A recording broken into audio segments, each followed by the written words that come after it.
Hey everyone, welcome back to Make It Happen Mondays, where we talk about sales, business, entrepreneurship, personal growth, mental health, and everything in between with guests who I truly respect and I think make a positive impact on the world around us. And today's guest is Rowan Tonkin. I've known Rowan for a while now. We've worked at 3 or 4 different companies together. He's brought me in to train his teams, and he is now the CMO over at Planful and has a great perspective on sales and marketing, which is why I wanted to have him on the podcast. One of the things he said when I was talking to him a couple of weeks ago was his frustration with a lack of transparency on the marketing side of the house. And I was speaking my language, right? Because sales reps, we get measured to the nth degree about everything. Every call we make, every meeting we have, our forecast, and we get in trouble for a lot of it. And marketing is kind of this black box of like, hey, what's going on over there? And I think that's what creates a lot of the divide between sales and marketing. So we dove into that topic, but we also talked about a lot of different things like the financial metrics and how we can use that from a top level to align sales and marketing. Talked about that transparency and how you can't have trust without transparency, which is a huge issue, which I think is plaguing most sales and marketing organizations. And then I asked some very specific questions about in bad times, like what gets cut first, marketing budget or sales budget and why, and also attribution, right? And how I think all sales reps need to be mini marketers here and drive that outbound activity that ultimately drives inbound. But how do you actually connect the dots there with all that outbound activity? Who gets credit? And then last but not least, we tied up on personal branding and how the advent of the chief evangelist officer and how to leverage internal resources from a marketing standpoint without overly controlling it, but doing it the right way. So I hope you enjoyed this conversation as much as I did. Let's make it happen.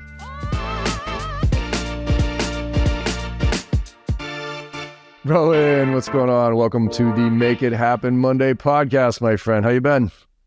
I've been great, John. Thanks for having me. Really appreciate it. Yeah, it's been a long time coming, man. I appreciate this. When did we actually connect? Was it at Anaplan? Was that the first place? Yeah, it was back then in Anaplan. So, and then we worked together at the last company, Omnisci, and did some stuff here at Planful. So yeah, it's been a couple of bounces around. Yeah. Exactly. And I think the reason I continue to enjoy working with you is we both come from slightly different sides of the same equation, I think, but we have we have the same opinions on our respective areas of interest, right? On marketing side of the house and I'm on the sales side of the house. But before we're going to get into that kind of that sales marketing divide and also the transparency of the different roles and such like that, and see if we can find some type of ways to work together better. But before we do that, Rowan, why don't you give the audience a little bit of background on where you're coming from and what you're up to these days? Yeah, sure. So my name's Rowan Tonkin. I look after marketing here at Planful. I'm the CMO. I've been here for about 4 years, led the company through a big rebrand and go-to-market strategy shift. And funnily enough, I'm the marketing guy that looks after revenue operations, which isn't the most common situation for many CMOs to be in. So it's the fox guarding the hen house sometimes, but better that than the CRO guarding the hen house. Yeah, I'm Australian. I moved out to the US in 2016 after spending 10 years in London, and I've had a couple of rides here in the US. And prior to that, I spent actually a bunch of time being a solution consultant, implementation consultant, and sales rep for marketing technology. So I have seen the other side of the coin. You've been on the dark side or the light side, whichever way you want to look at it. Love that, man. Hey, so, and I think that's actually gives you an interesting perspective, right? To be, because that's why I think for me, I always have had a healthy respect for marketing because that's what my degree was in. You know what I mean? I got my degree in marketing so I understand the fundamentals of it, but I went all in on sales when I was coming out of school. And so, and it's always driven me nuts that, when I got, I'm 47 now. So I've been in sales for 27 years, give or take. And I heard about the sales and marketing divide when I got into this industry, and I have not seen very many improvements since. And everybody always talks about tech and all these different things that's going to solve the problem, but it's still marketing over here, sales is over here, marketing comes up with messaging, throws it over the fence, sales doesn't use it, doesn't give any feedback, says it sucks, and there's this never-ending loop of hatred between the two. So let's start, I guess, with that. Like, what have you seen be effective? So let's start with some alignment issues, okay? Because I want to get into transparency, because I do think there is something that you had mentioned when we first started talking about, accountability on both sides of the equation. But let's start with some positives here about, like, where have you seen it work? And like in today's world, with all the tech, with all the different AI and that type of thing, like what are some of the things that you see for companies that have that alignment, right? What are some of the major things that you say these things have to be in place for this stuff to work, or it's just going to shatter? Yeah, I think where I've seen it work is when you really have a CEO that understands both sides and can ensure alignment through a CSO and a CMO or a CRO and a CMO, right? The more that we can create the alignment in terms of the actual go-to-market strategy, the easier everything becomes. And most of the time, the friction comes from having two leaders who have differing opinions on go-to-market strategy. One wants to be marketing-led, the other one wants to be sales-led, someone else might be product-led, and it creates conflict at the executive level. And ultimately, you're just sitting there like bitching about which way to go. Whereas when you have a CEO that understands both sides and can either just be very definitive that, hey, marketing is a subordinate to sales, sometimes that might work. Sure. Other times it might be, do you know what? This is marketing-led, brand-led. We're going to do this, and you just guys receive leads, and that's how it's going to work. You guys listen to marketing on go-to-market strategy. That'll work too.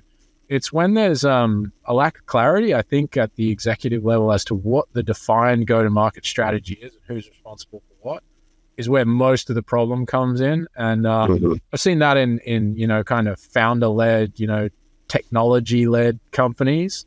But that's also where I've seen it be most successful, because the tech founder got out of the way and brought in someone to run both sides of the house. And that was, a CRO that, in my case, had a marketing background. And ultimately everything ran through that, but they were a great salesperson too. So it worked on a balance. Yeah, I think that the expectations and it also comes down to like the measurement too, and what each group is actually being measured for. Like this whole like MQL, SQL bullshit. Like I really wish we would just focus on like qualified meetings, right? Wherever they come from, I could care less. But, people are like, well, we sent over, a bunch of, MQLs for you. Why didn't you follow up on those? It's like, to a sales rep, an NQL, I mean, we've all been burned before by those bullshit trade show leads. You know what I mean? Where, we went to marketing went to a trade show and scanned every fucking badge that walked by the booth, whether they talked to them or not, or took the, bowl of, fish bowl of cards and threw them in when people were just looking for the squishy ball, and then sent us over this Excel list of all these fucking names that we had to follow up on with Gmail accounts and everything like that. And then we're yelled at if we didn't, but 99.9% of those are bullshit leads. And it takes us away from actually doing our job to drive real leads. So that's why, I think that the definition of what a lead is, the definition of what a good outcome is where it starts, right? And is that something you see in these organizations that like we should have like, hey, before we even get started here, we need to understand and brainstorm what the go-to-markets were all on the same page? Yeah, I think I'd actually step that back even further and say that is a symptom across all departments, right? And one of the things that we certainly here at Planful talk a lot about is, we need to have multiple sets of metrics, right? And if you think about your metrics in a hierarchy, so the core metric we all care about is our financial metrics, right? That's what we report to the street. That's how we make profit. I know SaaS companies don't do a lot of that, but it's new and, it's a good idea. And so we got our financial metrics, and then we have commercial metrics. To me, commercial metrics are things like sales pipeline, right? That's a metric that all go-to-market teams should be organized around. And then underneath that are our operational metrics. Now, the reason that we often fight is we haven't aligned on what's an operational metric that might be shared versus what's a commercial metric that we should all care about. And most of the time, our commercial metrics are lagging indicators. So we end up fighting on all the leading indicators like MQLs. The MQL is just a leading indicator of will there be future pipeline, right? Now, it's important for me to know. I'm not sure it's that helpful for a CRO or CSO or actually a VP of sales or an SDR to know how many MQLs we generated, except for the fact that if it's going up or down, it should help them understand what's going to happen to their pipeline, which is a commercial metric. And so, I would encourage folks to think about their metrics in that way. To to kind of answer your question of what I've seen work, what we do here and why I measure my team on stage 3 plus pipeline, right? Okay.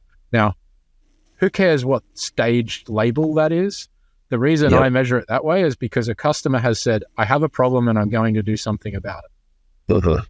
Now, that's the metric for me that says that's a good opportunity for anyone in sales because the customer is actually going to do something about it. Until that point, it's irrelevant to me. I've just got interest and maybe some awareness, but no one's doing anything. So that's our metric. Obviously, you got to step back and go, all right, I need all the leading indicators, but the commercial metric that I need to agree with sales is S3 plus. So with that, I have this talk tracker theory that I'm working on, and I believe it is, I think a lot of sales reps, I think that the role between sales and marketing is starting to blend quite a bit right now because of, and I actually think marketing is creeping further and further and further into the sales world, especially with a lot of this AI stuff, with true account-based marketing. And I'm curious what your take is on this because I've been talking to a lot of CROs about the SDR role specifically, right? And how I think it's in a lot of trouble because in the good times, right? Look, the predictable revenue model of segmentation of roles, right? So you got the inbounds, then you get the outbound rep making cold calls, and then you get the AE doing closing, and then you have CS. That is fantastic for us as organizations to help scale, or at least it was, right? Because we can bring in cheap labor, basically beat them up, let them grow into our sales, and we create this nice little funnel for ourselves. But first of all, it's not customer-centric in any way, shape, or form, nor has it ever been. No client likes to be handed off 5 times before they actually talk to somebody who knows what they're talking about, right? And the model breaks now because most SDRs don't even stay in their roles or their company for that matter for more than 9 to 12 months, right? So if it still was the bench for the AEs, I could see the argument here. But now I feel like we've over-engineered this process on the SDR side of the house specifically, which has gotten us into this mess. We've over-engineered with technology and process. And we've skipped a lot of the fundamentals because we've been growing so fast as a industry, tech and SaaS specifically, right? A 60% button seat is better than a 0 button seat. Who cares? Go blast out template emails. I don't give a shit. And now we're in this world where people actually ROI matters, thoughtfulness matters. And so now you're seeing this SDR it go through a transition here. So with the advent of AI and all the ability to do actual real personalization at scale, not just change somebody's title, name, and industry, right? Where do you see the SDR role evolving to? And do you believe that we're headed back to full cycle sales supported by true ABM on the marketing side of the house?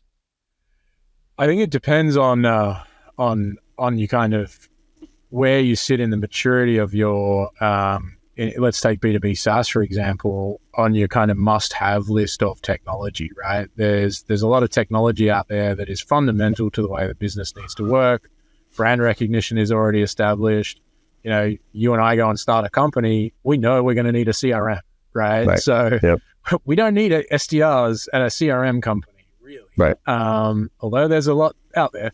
But we really don't need that. But where you might be actually creating a category, but a new way of doing something, you need to educate and evangelize the market on that. And effectively, the way that I do think about SDRs in some of those capacities is I'm just paying for reach to a target set of customers. And, maybe I'm not asking for a meeting, but I just want to create brand awareness. And my techniques might be more telemarketing based. I've run campaigns like that before. But when you get to a more mature kind of space inside that, you really might be just paying for, hey, I want to inform this person, or I want to get to historical users that have changed jobs. And SDRs are really good at doing that, right? Like actually picking up the phone. So I'd say it really depends on the audience. I think we're very saturated in sales and marketing where the echo chamber that we live in of sales tech and martech, right? We all know each other's vendors. We know what's going on everywhere.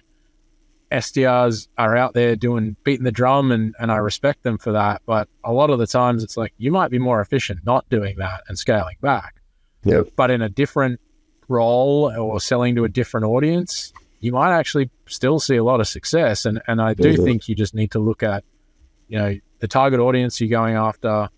I do believe that a lot of, you said this probably 5 years ago, right? Marketing is content and sales is context. And now the AI is helping provide a lot of that context and automating a lot of that. And so, we can leverage those tools, and that makes us more efficient and comes back to that little narrative I said before. Profit might actually be there for tech companies one day. Hey, right. Do your SDRs report to you as a CMO?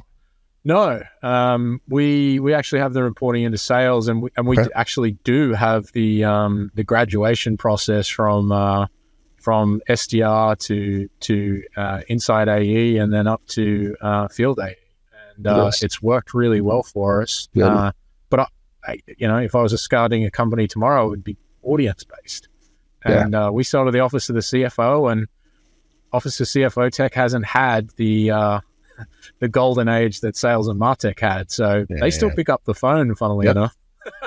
Well, then that's what cracks me up, is like I always have to remind myself that SaaS and tech is a world in and of itself, right? I mean, as soon as you come out of SaaS and tech, it's like sales 1985 all over again, that type of thing. So, but I do believe that the AI right now is going to flatten it out pretty quick, right? So all these other industries that were laggards and didn't use a lot of this tech are going to get disrupted because we're moving into a world. I mean, I've been talking to a lot of venture capitalists, and they don't know where to put their money anymore. So because it used to be like, hey, you put 50 mil into a business and you have to build a whole engineering team, go to market, and all that other stuff. Now you don't need those engineers. You don't even need to go to market. Like, you can automate a lot of this stuff. So instead of giving 50 mil to one company, they're giving $1 million to 50 companies and saying, hey, what's going to happen? And I think we're moving into a world where you're going to start to see, I mean, I saw this on Instagram the other day, somebody predicting the first $1 billion 5-person company. You know what I mean? Well, that was Instagram. I mean, that's already happened. Oh yeah, but more like a startup. You know what I mean? Not more like a B2B, like not like a viral B2C thing, but like legit B2B company. I mean, that's what I'm doing, quite frankly. I mean, you see a lot of the stuff that I'm playing with. I'm actively trying to replace myself because of these AI tools and the coaching and all that other stuff. And I can do it so much better with some of this tech than I could with people. Well, you say you're replacing yourself, right? The number of times I've heard a sales leader and an executive meeting say, if I could just clone this guy, we would hit, or this person, we would hit 126% a quota every year. Yep. That world may be coming faster than we think, right? Like, you could train a rep on another rep's large language model, right? Answers all the questions. We've got enough tools with demo capabilities now. And if you can kind of get an AI like LLM to do that type of thing, I actually think we'll be in a world where we are far more buyer-led, right? I think the shift has happened to become more buyer-led, and it's only going to get more and more buyer-centric, where, we as companies can start to evolve what we're doing in, I have to speak to an SDR to qualify myself for the opportunity to get a demo. I mean, that will go away pretty quickly. It's already happening with a lot of those cool demo tools that are out there. But as soon as they get some AI in them, wow, like, you can clone your best solution consultant, and guess what? I would be asking it tons of questions, and it would probably give me the answers I need. That's like, for me, you look at the AI bot I put together with free tools. That was just, we put, a couple of my podcasts through it, right? Now, fast forward, you throw a few bucks at that. You take every podcast I've ever done. You take every video I've ever done. I mean, the amount of content I obviously have on the internet right now is massive, right? So now, and by the way, so that's my data set, right? So that's my language.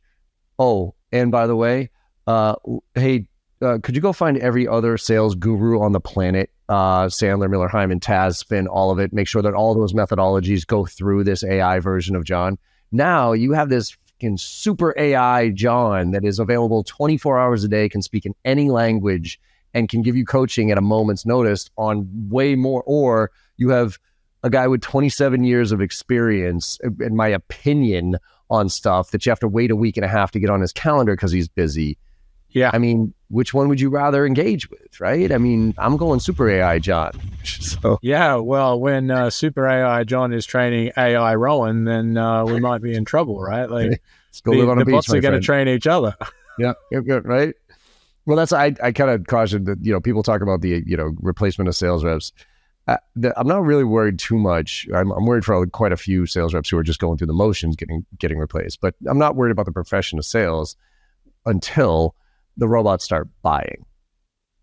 When the robots start buying, that's when I think we're all in some deep shit here, because it's going to be like, oh, because you could easily foresee. I mean, I guarantee this has the ability right now to say, hey, scan my sales tech stack. Tell me who's adopting what and what the adoption numbers are. Tell me what the overlaps are as far as what tools. Tell me which ones I can get rid of. And now map this to my 12 to 24 month growth plan and tell me which new tools I need to have as part of this tech stack. And when you identify those, go put an RFP together and send it out to the top 3 vendors based on Gartner's Magic Quadrant and receive those. Like, that ability is already there with like Auto GPT and stuff like that. So when that happens, I'm like, okay. Yeah, I think there's too much risk involved in many companies to want to. So, what you just talked about there was insight, recommendation, decision.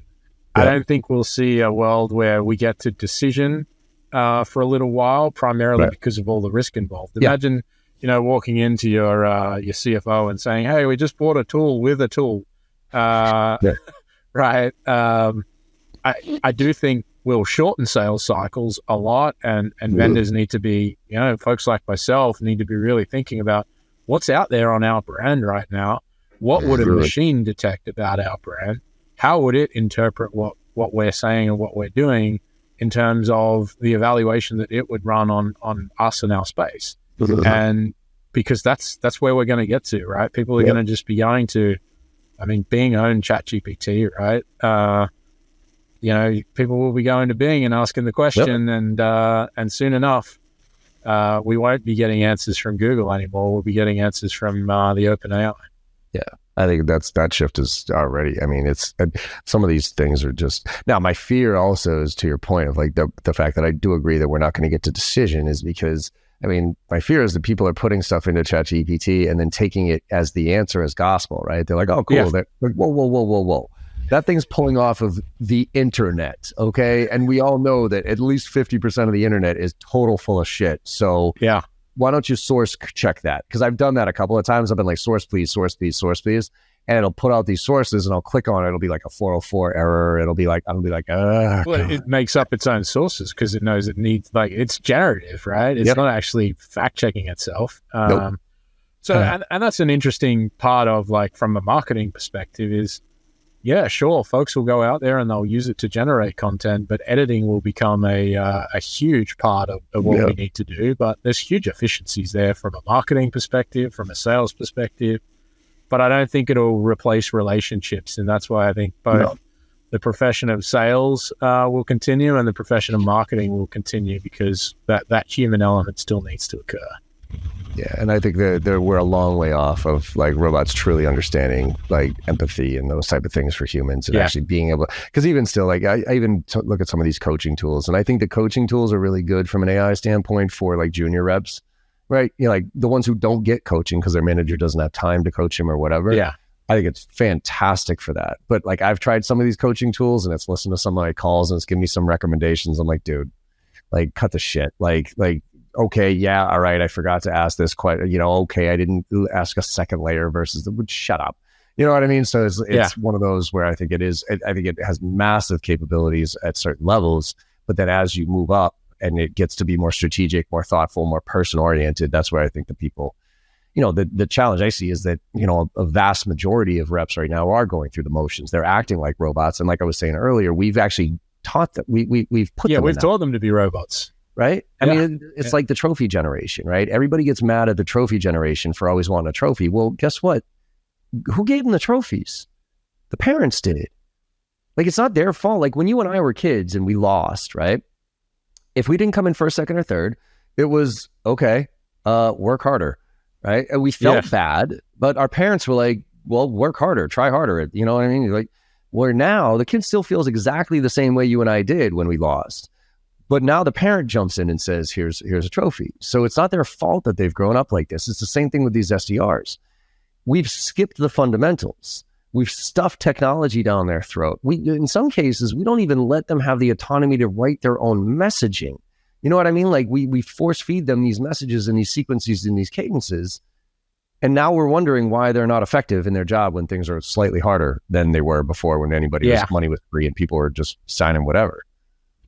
Well, we've operationally metriced them out of the business in some cases, right? It's like, well, we drive to the operational metric, which is calls to conversations, and you can generate a conversation 100 different ways, and but a lot of leaders are like, no, it's call activity, or it's email activity, or it's number of sequences you're running, or it's number of people in sequences, and we're forgetting about the end goal, which is close one revenue.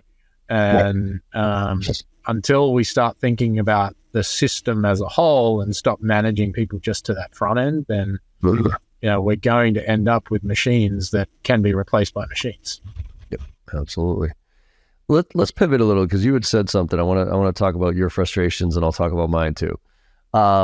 We're going to come at this from both frustrations of our own respective professions, and see if we can kind of come to a middle ground here. But you had said something that was interesting to me, that,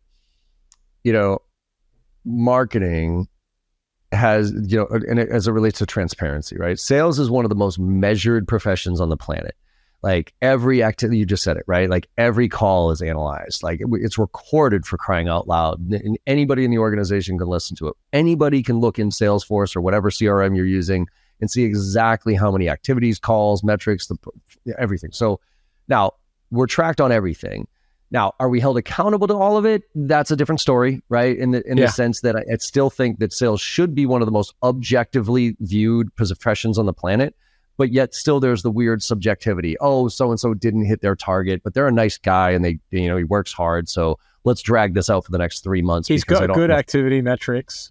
Yeah, exactly. He's got good activity metrics, but he's missed his quota 3 months in a row, but that's okay. Yeah. Like I that mentality is kind of hard. I get it. We're dealing with people and everything.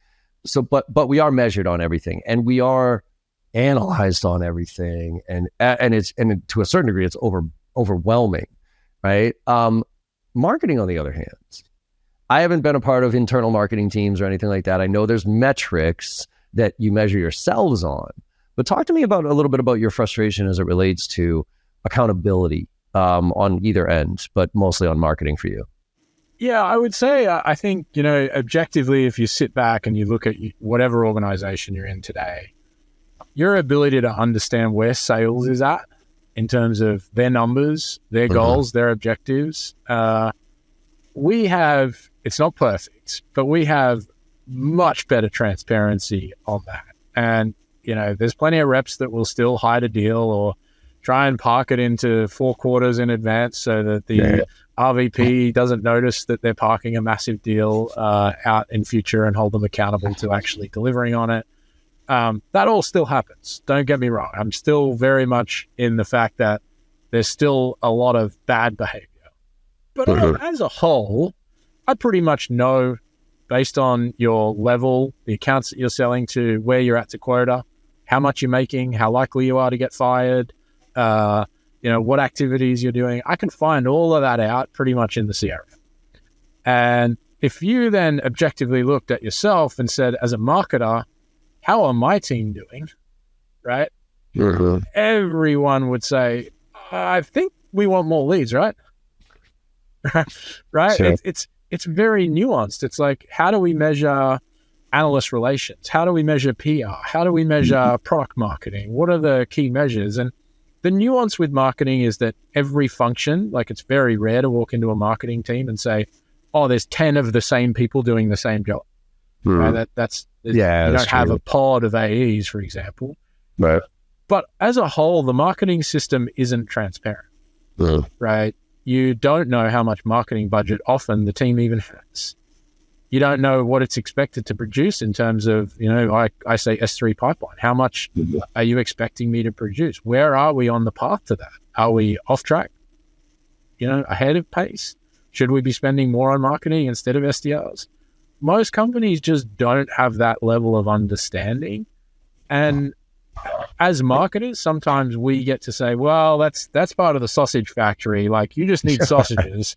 And we're going to avoid, showing you how you make a sausage because it's ugly and, it's not nice. And we get to hide behind that a little bit. And that frustrates me. And I think that creates the mistrust. We talked at the top of this call about why the Great Divide. Well, you can't create trust without transparency. Right? Why do we trust some of the top reps? It's because we know that they're going to do the right behaviors because we've seen it happen time and time again. We've got the transparency. I've always, kind of scratched my head. It's like, I'm getting in trouble, when I was a rep, like I'm getting in trouble, but why, where's the accountability on that? And I think that creates that divide, because now I'm bitter of the fact that I'm getting a PIP and I'm getting all this shit when what's going on that side? I don't even know who's supposed to be responsible for giving me those leads or what those leads should even look like. Because if I talk to you, it's going to be somebody else. It's going to be somebody else. Well, or sausage making, can't really tell you. Yeah. So that's why I think sales reps have a hard time wrapping their head around, which is also why I really wish that, you carried a bag, right? And I think it's almost, I really do wish that as organizations grew, they would actually meld sales and marketing together and actually have them sit right next to each other, right? So sales rep, marketing rep, sales rep, marketing rep. So we could both hear what each other has to go through, and we could do short-term feedback loops on stuff that worked, that didn't work, because otherwise it's that proverbial wall that gets thrown up, and messaging or leads get thrown over that wall, and then who knows what's going to happen to them, and then we throw them back and say that sucked, and there's no connective tissue between how we communicate with each other. Well, now it's a proverbial screen, and hundreds and hundreds and hundreds of them, because not many of us back in the office as teams or functions. Yep. And that's probably historically been mostly true for field sales, right? Like, they weren't necessarily in offices before anyway. And that probably created some of the divide historically, is like these folks are out in the field and their precious time, marketing can't talk to them. Marketing want access to the customers and say, hey, like, how can I talk to customers? That's my customer, don't talk to them. So there's plenty of that. Like we could sit here and throw shade on both sides, I'm sure. Totally. Yeah. But ultimately, like, we all have to have that common goal of, hey, the transparency needs to be there to create the trust. How do we as kind of sales and marketing leaders do that for the junior SDR so that they know why is the go-to-market strategy this way? And how can they understand, all right, the dollars into marketing actually helps me with my dollars in for, I know I'm picking up a salary and I'm supposed to make X number of calls and I get incentivized for, getting that, right? Where is marketing in that funnel? And like, I'm going to pick on some specifics here as it relates to that, to try to figure out, because I love your perspective. I've always said that's why I look at SDRs, and a lot of what they do is very similar to what you said, which is, it's almost brand awareness, right? They're calling. I look at a cold call very similar to what I look at like an ad on, whatever that person, because it's kind of the same thing. Like it's quote unquote interrupting. It's a brand awareness thing. But I remember when like Morgan worked here, right? Morgan would do a ton of outbound calling into target accounts and everything. And then what would happen was I would get the inbound lead, right? Now, all of a sudden, I used to get all the inbound leads. And I would take a look and I would look at it and be like, oh, this is cool. And where this come from? Great. But then I'd look in CRM and I'd notice that Morgan had done a ton of outbound to that client. And it wasn't that person, but it was that company. And so you can't tell me that all that effort that he put into calling and emailing that company didn't have somebody internally point to somebody else and say, you might go and look, and then they reached out to us the way they wanted to. So how do you solve for that kind of, again, micro point on that, but from an accountability or from a credit standpoint, right? Because that's the other part of sales and marketing is like, who gets credit for what? And if I didn't get credit for it, I hate you. Yeah. So how do you address that scenario where that activity that SDR was doing set the stage for that inbounds, and they're not going to get credit for it in most cases? Yeah. And so it happens all the time. I can tell you, I was at an event recently. I was having a conversation with a CMO. We talked and I said, let me reach out to you and we'll set up a meeting. Yep. And little did I know that that CMO then spoke to their VP of operations, and they inbounded on the website probably 2 to 3 hours later. SDR picks it up, hasn't booked it in Salesforce. And then I forward to the rep and I say, hey, we're going to work this deal together and book it in Salesforce. So now we're fighting over the AE and the SDR getting credit, right? Happens all the time. Yeah. What I say to my team is let's celebrate the fact that the combo of sales and marketing worked, right? Like, and so how do you give credit in that case? Well, I think a lot of what we need to figure out is back to this financial metrics. Why are we doing it that way? Well, because finance need to understand how many SDRs should I have? How much pipeline do the SDR function create? How much demand and money should I throw into marketing? How much pipeline do they create? Let me stack the two things together, right? We've ultimately ended up in this place because finance doesn't understand the go-to-market motion, and they want to look at this through a mathematical formula, right? And so, you know, as go-to-market leaders, we've got to get together and just say to finance, no, it's a balanced approach. We're going to both sign up for, you know, $200 million of pipeline this year. And we're going to call it, you know, not sales and not marketing. And it's just going to be all bound or whatever you want to call it. Not inbound, not outbound, combo bound, whatever language you want to use, and celebrate that together, right? Like I love celebrating cold outbound wins when someone gets that. I think, you know, but I can tell you the more brand activity I do, the easier cold outbound becomes because it's not necessarily cold, right?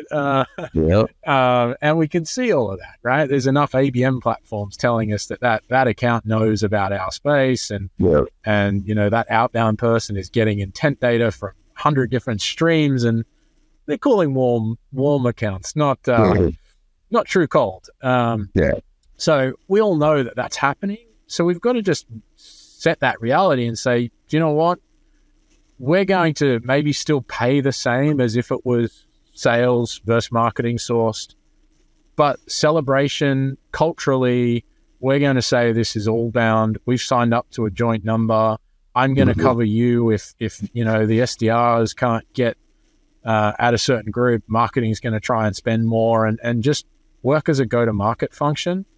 That's what a lot of folks try and do when they go and hire a CRO and put marketing under a CRO. The challenge I often find is that that's not successful because you've got typically a salesperson that doesn't have a marketing degree or the ins and outs of marketing.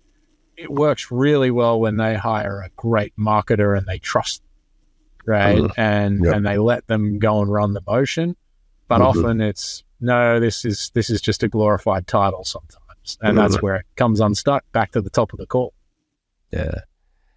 Let's talk about budgeting right now, because I really would love your perspective on this, because I've heard it a lot and I'm curious what you see. And because of this lack of transparency or accountability for certain things on both ends, right? On sales, it's like, well, you know, you still haven't hit your target, but you're still here type of thing. And marketing, like, where can we attribute these things to?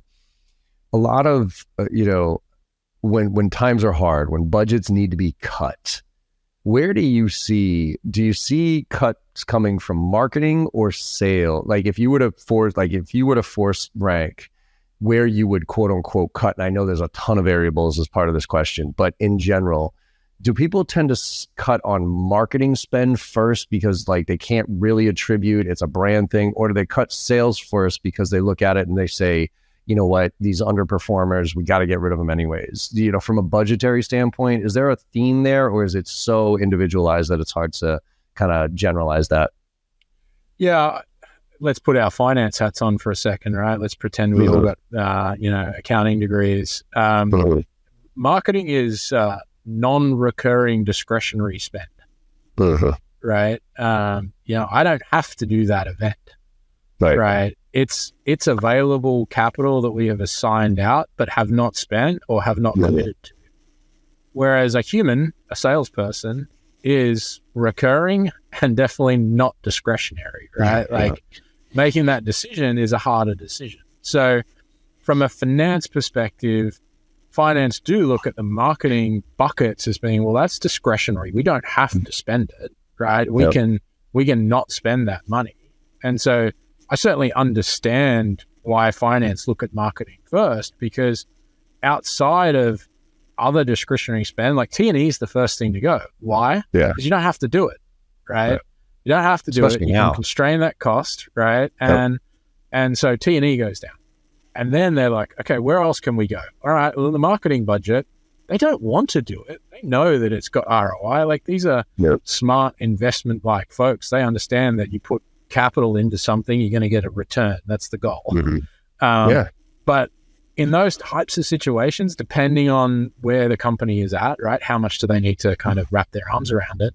Marketing is the first to go because it's discretionary. And, you can still have that salesperson doing some of those marketing efforts. They can be doing the manual outreach. They can be doing those things and still trying to get results from capital that's already effectively deployed, right? Now, most good finance teams will look on both sides of that ledger. They'll look at the underperforming reps and they'll start to go, right? And marketing budgets will be cut at the same time. It's not, I don't think it's a one and, it's a binary decision, I don't think. I think finance look at it through, hey, where can we find the most efficiency without hurting the short-term and long-term? And it's a really hard decision. You've got to put yourself in the finance team's shoes. They don't want to make that call either. They work with these people. They want the business to succeed, but they're getting informed of, hey, this is how we make the business successful long-term. And they go through that process. Yeah, because from the sales perspective, it's such a hard decision because you kind of cut off your nose to spite your face when you cut sales, right? You're like, okay, we need to conserve capital and those are there for. But I remember, my CFO, my first company, he would, it was just me as a sales guy. And so I would, kill myself and whatever, and we'd have a great quarter and then have a rough quarter and a great quarter and a rough quarter. But all the activity, I always used to try to explain to him that sales is like a train, right? It takes a while to get going. And then it actually takes a while to slow down. But he would come to me every once in a while and be like, hey, John, we're over capacity. The engineers, I don't have any more capacity, so I need you to stop selling. And I'd be like, Calvin, like, what do you mean stop selling? Like, literally, even if I stopped today, all the activity that I did over these past couple of months, there's going to be stuff that just trickles in and continues to sell. And the problem with that is I'll stop selling. It'll trickle down for the next month or two. We'll still have to get some stuff in. But then you're going to come to me in 2 months and say, John, my engineers, the engineers need business. You need to get, and it's going to take me 3 to 4 months to get this sucker back on track, man. So that balance, is marketing kind of the same way? Is marketing a little bit more turn it on, or is it more like a train? Yeah, I would say most marketers would say it's more like a train. I mean, if you think about like building brand, right? The analogy we use a lot, I've used before is, you're pushing the snowball up the hill, right? It's getting heavier and heavier. It's harder and harder. But eventually you find that tipping point and the brand starts to get attracted, right? And people start coming to you and the market starts coming to you and it's just rolling down the hill, gathering more and more momentum. That happens the same in marketing, and it's not a tap. You can't just turn it on and off. You can turn the dials a lot. Right. You can say, all right, I'm going to pause maybe my demand capture programs, right? And that's going to stop the floodgates, but I'll keep my demand awareness programs going. Well, you'll stop awareness and just focus on capture for a while. Right? You can turn certain dials, but it is more like a train. And I think that's, the whole go-to-market team are on that train. So it's a hard thing, I'd rather be in that, can you slow down sales, than, hey, we need to make changes and actually shut the train down. But yeah, it's far much more like a train, similar to sales. And that's why I think, you see the cuts on both sides when people are making them. It's not that they, marketing is an easier lever to find, and it's more available. Last question before we have to wrap things up. I am really interested in your perspective on the chief evangelist officer approach here. Their personal brand is everything, right, for individuals and businesses. And it's evident that people do not trust corporate brands. They trust personal brands. I mean, you look at almost any company, you look at let's just use LinkedIn as a perfect example. You look at the company's LinkedIn page versus the most popular person at that company's LinkedIn page, and it's night and day, right? The engagement, the everything. And so I've said this for a while that I think that there's going to be I'm surprised it hasn't happened more now, that the chief evangelist officer is going to come to fruition, where it's going to be the companies are after going to get very comfortable with people with it, like their reps, whoever, representing their brand, but in a pseudo uncontrolled fashion. Like you can't dictate, okay, you have to, right? Because then authenticity matters here. So I'm curious to what you see now as far as personal brands within an organization coming from marketing, because how many people work at Planful? About 450. So you have the potential of 450 individual marketers effectively in your company that can be posting and sharing and building your brand, which would amplify the efforts 1,000 times over if we let them all go, right? Yeah. So, and there's a blessing and a curse to that. So I guess what's your philosophy, or what are you seeing with the personal brand versus the corporate brand, and allowing sales reps or marketers or whatever to have those personal brands that represent, with the risk associated with one of them doing something stupid? So where are you on that? Because I think it's a thing that a lot of companies are struggling with right now. They're trying to use but they use like Autobots where they connect to their sales reps' Twitter profiles and they just promote a bunch of company shit. And that actually reduces the value of those brands. So what are you seeing, and where are you on that? Yeah, we have folks internally that are building their own brands and have their own brands per se. The first thing I'd say is, of course, you want every employee to be an evangelist of your product platform. Number one, that says that you've got a very engaged culture. Yes, you do. Right. And you've got a very high employee NPS score, and that people love what you do. Right. So that would be great for the company, and then great from a marketing perspective. You're getting more reach, right? For free. Yeah. It's all organic. Totally. But you don't get that because a lot of folks are like, what's in it for me, right? If you're selling to, say, a tech ops lead, how is the RVP of sales going to really help their own personal brand that aligns with the company brand around that type of story, right? And so where we often see really good evangelism is where those two things align. And Gong is a great example, right? Yeah. Who do Gong sell to? Salespeople. Who are all their great evangelists? Salespeople, right? And what do they use? Sales data. Like it's a complete brand alignment for them, right? And they've executed it fantastically well by just enabling those team members to say, hey, go for it. Here are the guardrails. Here's how we can help you. And they've let it happen organically and then scaled it when it works, right? Whereas, for example, in my business, the team in the accounting team, very, very, G&A doesn't exactly get the most budget in a tech company. Right. Yeah. So they're very time constrained. They're going through a lot of change as they always should be in a tech company. And so how do I get my CFO, my VP of FP&A, my chief accounting officer to be evangelists of the product? They're so time consumed. How do I do that? Right. It's about, how do I find the efficiencies in their time? How do I make them look like the story that they want to be? And they all want to tell their stories, but they don't have marketing skills. So we've got to go and invest in that. So that's what you have to do as a marketer, is invest in their brand and help them understand why it matters for them. What benefits will they get? What's the selfish benefit? And then how does it benefit the company? And then if they want to do it, guide them along the way. Yeah, let them go. But you can't force it because you're just going to get a bunch of people just reposting like you talked about, right? They're going to use the bot thing, share the one evangelist post, and it's going to depress everything. So, I think it ultimately comes from a culture that wants to talk about their company. And it's interesting you bring up Gong. I actually use them as a good example, but in a little bit of a different way, because if you remember, like Gong and Chorus, right? Tomato, right? When it came, I don't know anything about the tech stack, but they're similar, right? In exec vision, whatever. But all of a sudden, back in the day, Gong all of a sudden exploded, and it was because Chris Orlob, very specifically, was using Gong's data to evangelize Gong's data, but it wasn't about Gong. It was about the data and it was support. Mhm. So I was like, oh my, every post that he did, I was like, holy shit, like that is incredible, right? So just because of what he was doing, Gong was perceived as by far the industry leader at a time. Then Chris Orla took an internal job in sales and he stopped and Gong disappeared. And then Devin Reed picked it up and started doing something similar. And all of a sudden it was like, God, Gong's back. Holy shit, Gong's better. And again, the perception wasn't about the quality of the tool. It was Gong's better just because their brand is better, right?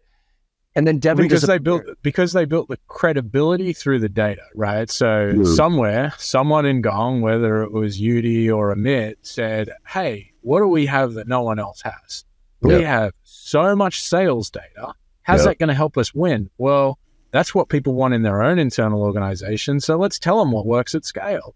Yeah. And they had to invest in, I'm sure, engineers, data science time. Like they've invested in that. Like another company that I know does this really well is Recorded Future, right? They sell security software.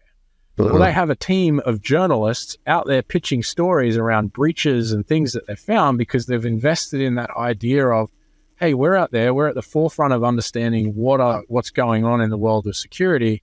They've effectively built a journalism team that goes and talks about what's going on, and therefore they've built a media company around that. And that's what Gong did, was they really had a great investment in the product data that they then turned into content and context, right? Yeah. Chris gave it the context. Marketing probably empowered the content originally, and then when we lost Chris and he got busy selling, they went, well, someone else can do it. May as well be Devin.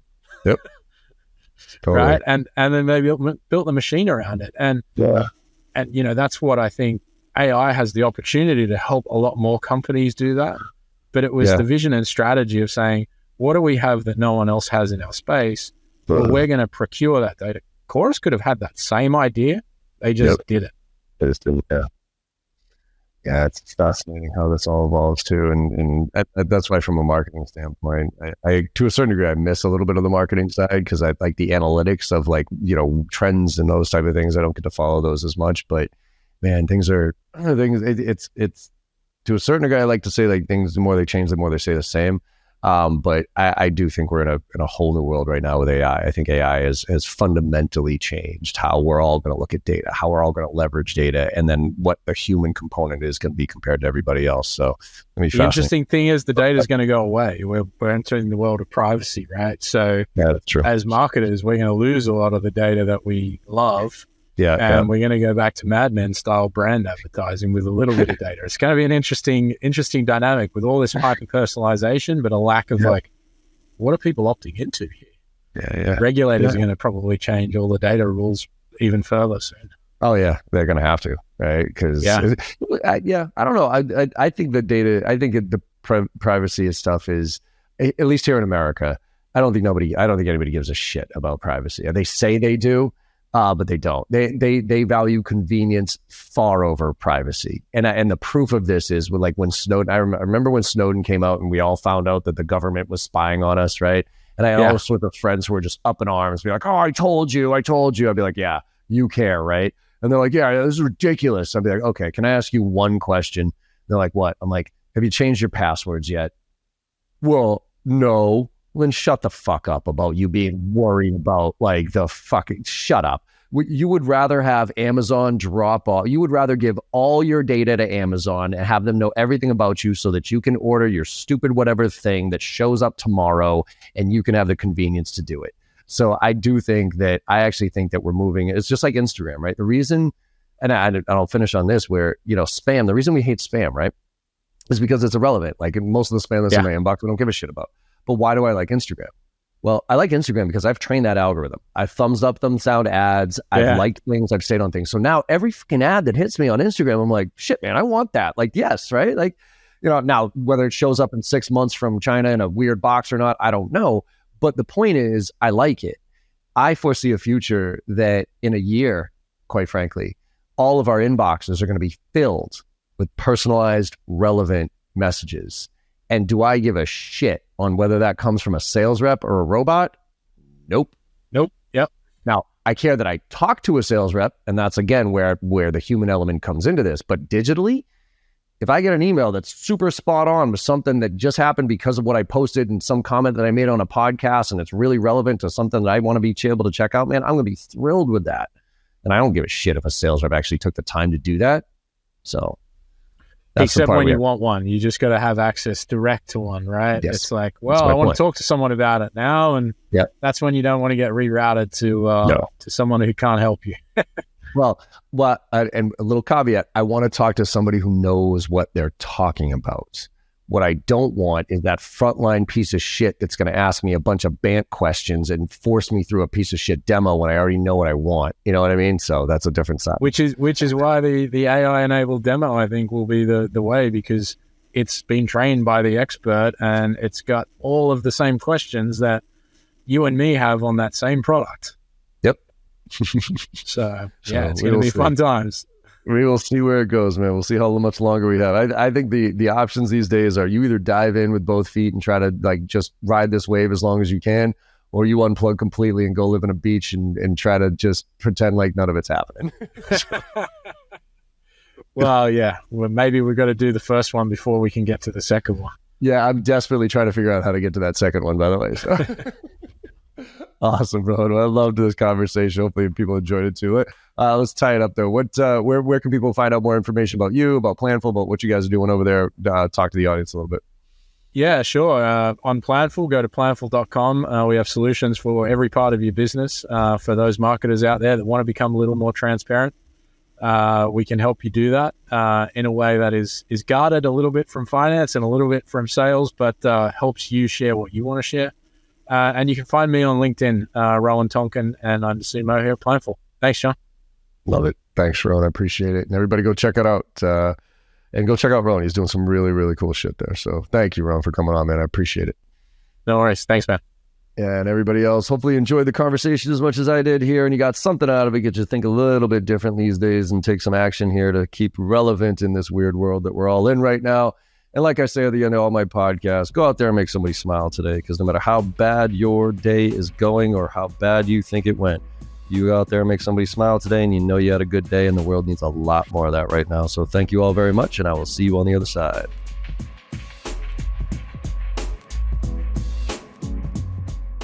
I hope you enjoyed that conversation as much as I did. With your support and our incredible guests, we're one of the top sales podcasts out there right now, and I can't thank you enough. Now, to keep the momentum going, it would mean the world to me if you could go and leave a 5-star review on your favorite podcast platform and share some of your favorite episodes with your network. Also, check out my new website at www.johnm.barrows.com, where you'll find even more ways to engage. There's a ton of free content, and you can also get trained from me directly as an individual or for your team. Look, I'm out there selling every day just like you are, and I'm doing my best to stay on top of all the latest trends in technology. So if you're looking to level up and you give a shit about this profession of sales, let's connect and let's make this happen together.